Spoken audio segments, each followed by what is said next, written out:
রাধারানী বলছে ললিতা বারণ কর, কাল সাপ নিয়ে এমন করে না। ও বাজি গো, রাধারানী বারণ করে তুই কাল সাপ রেখে নাও। বলছে ওটা রেখে দিলে আমার শক্তি চলে যাবে। ওই তো আমার শক্তি, তুই আমার শক্তি, তুই রায়কে এনে দিবি, হ্যাঁ ভালো করে খেলা দেখাবি। রাধারানী করুণাময়ী, যেমন খেলা দেখাবি তেমনি বকশিস পাবি। খেলা দেখাই বাজি কর, হ্যাঁ খেলা দেখা দেখাতে পদকর্তা বলছে বাজি করে যাই তো 12 বাজি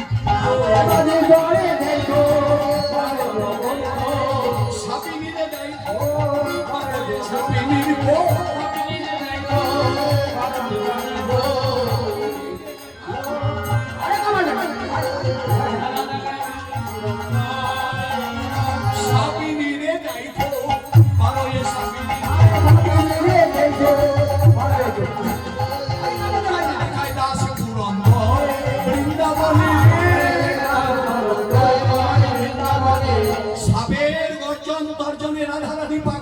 ললিতা ললিতা বারণ করে কাল সাপ যেন আর না দেখায়।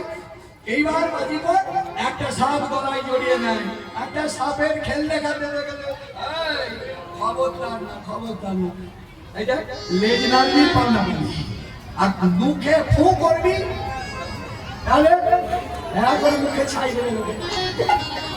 তখন বাজিকর চেনা নয়নে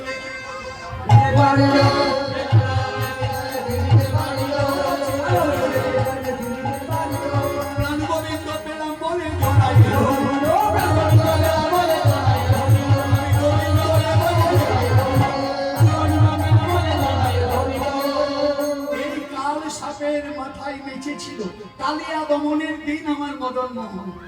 সাপ কখনো এত বস হয়?